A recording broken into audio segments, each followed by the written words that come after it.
This video is going to go over how to correctly do shoulder and hip rotations, which are also known as capsule CARs. They're referred to as capsule CARs because turning a joint inside its socket is a great way to affect the tissues of the capsular space. It's also called a joint rotation because we select one line for the joint to be in and just rotate the joint about that axis.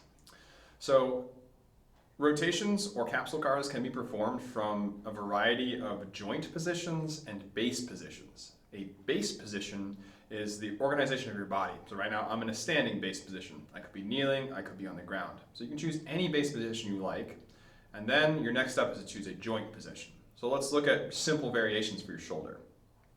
For example, I can just put my arm down by my side here and turn my arm inwards and outwards.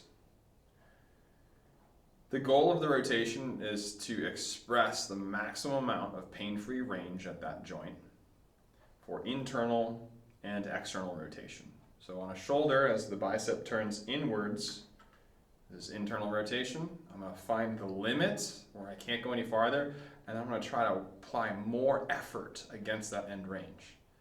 Then externally rotate, find the limits, and increase my effort or ask my body to give me more. It's really important when you're performing these rotations that you're not moving anything else. The idea is to accurately place the joint in a position, hold the humerus if it's your shoulder or the femur if it's a hip rotation in that line and rotate around that axis. So here's another easy variation. We can go arm out to the side, and if I show you from the side, I'm going to hold my elbow exactly right here. I'm not going to allow it to drift forward, backward, up or down. I'm also going to rotate in, hit my limit, ask for more, and rotate back, hit my limit and ask for more.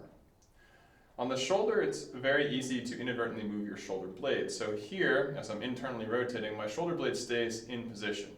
If you find your shoulder shrugging and moving forward as you try to turn the bicep in, you're no longer turning the humerus relative to the socket of the shoulder. You're starting to move the entire shoulder complex. So you're kind of incompletely or incorrectly performing the exercise. So you want to keep any other movements out of it. All right, so let's go over a few arm options and then a few hip options. So these can be done with straight arms or bent arms. So, we've got a bent arm variation here. I could do a bent arm variation here in front of me. I could get my elbow a little higher and perform bent arm rotations or capsule CARs here.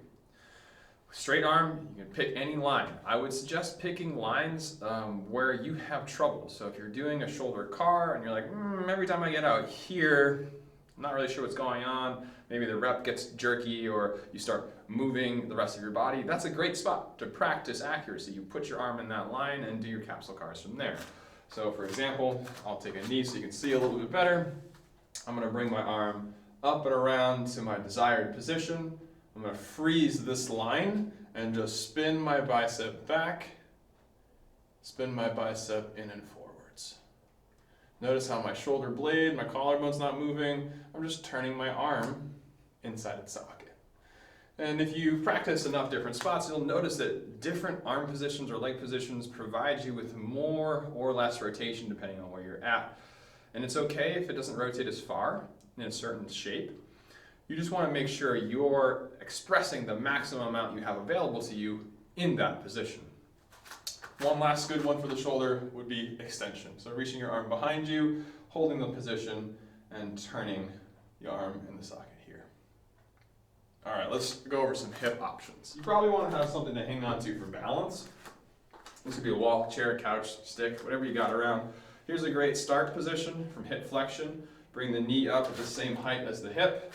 Make sure your pelvis doesn't move by placing a hand on your hip, and then we can turn the thigh one way as far as possible. Hit your limit, ask for more, and then turn your thigh the other way.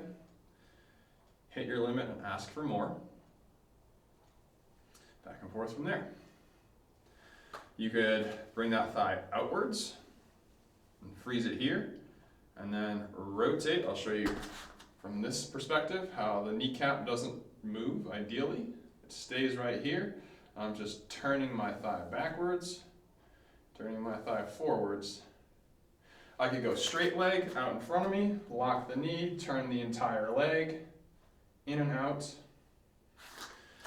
I could come down to the ground and set my leg out to the side, rotate backwards, rotate forwards. Sky's the limit. Get creative, choose a variety of arm positions, choose a variety of leg positions. I would suggest picking places where you feel like your control is not as good and work on those places and increase your effort. So maybe as you're starting a set, you're going to just keep your effort low as you figure out if you're doing it accurately.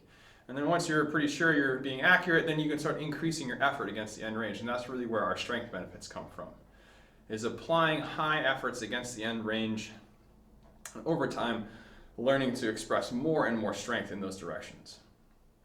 How many should we do? It all depends on where you're at. If you're first starting out, you always want to prioritize accuracy over everything. So if you are doing like 25, 30 reps and they're starting to get sloppy, you should stop.